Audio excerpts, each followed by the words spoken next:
തണൽ agro farm and nursery, Cheruvancheri. Kannur corporation council യോഗത്തിൽ engineering വിഭാഗത്തിനെതിരെ ആഞ്ഞടിച്ച് കൗൺസിലർമാർ. ജനങ്ങളുടെ താൽപ്പര്യത്തിനനുസരിച്ചല്ലാതെ ഉദ്യോഗസ്ഥരുടെ താൽപ്പര്യങ്ങൾക്കനുസരിച്ചുള്ള കാര്യങ്ങൾ കൗൺസിലിൽ നടക്കുന്നുണ്ടെന്ന് ഭരണകക്ഷി അംഗം വി.കെ. അബ്ദുൾ റസാഖ് ആരോപിച്ചു. എഞ്ചിനീയറിംഗ് വിഭാഗം ഉദ്യോഗസ്ഥർ ചില ഫയലുകളോട് കാണിക്കുന്ന അയിത്തം അവസാനിപ്പിക്കണമെന്ന് പ്രതിപക്ഷത്തെ പ്രദീപനും പറഞ്ഞു. പ്രതിഷേധങ്ങൾക്കിടെ കൗൺസിൽ അല്പസമയം ബഹളമയമായി. എളയവൂർ ശിശുമന്ദിരത്തിലെ പ്രവൃത്തി തുകയിൽ ബാക്കിയുള്ള തുക ഉപയോഗിക്കുന്ന അജണ്ട ചർച്ചയ്ക്ക് വന്നപ്പോഴാണ് ഭരണ പ്രതിപക്ഷങ്ങൾ ഉദ്യോഗസ്ഥർക്കെതിരെ ആഞ്ഞടിച്ചത്.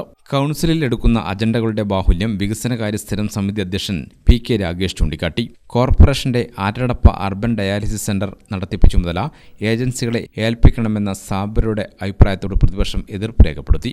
കഴിഞ്ഞ കൗൺസിലിൽ ഉന്നയിച്ച കൈക്കൂലി ആരോപണത്തിൽ നടപടി ഉണ്ടാകാത്തതിൽ പ്രതിഷേധവുമായി വികസനകാര്യ സ്ഥിരം സമിതി അധ്യക്ഷൻ പി.കെ. രാഗേഷ് രംഗത്തെത്തി.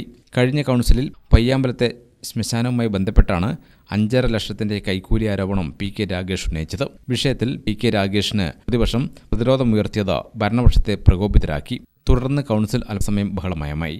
Advocate T O. Mohanan, Suresh Babu Elayavoor, Siyad Thangal, advocate P K. Anwar, advocate P. Indira, B K. Shaiju തുടങ്ങിയവരും ചർച്ചയിൽ പങ്കെടുത്തു.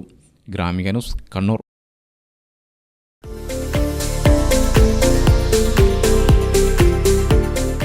തണൽ agro farm and nursery, Cheruvanchery. Gardening രംഗത്ത് 1/4 നൂറ്റാണ്ടിന്റെ പരിചയസമ്പത്ത്.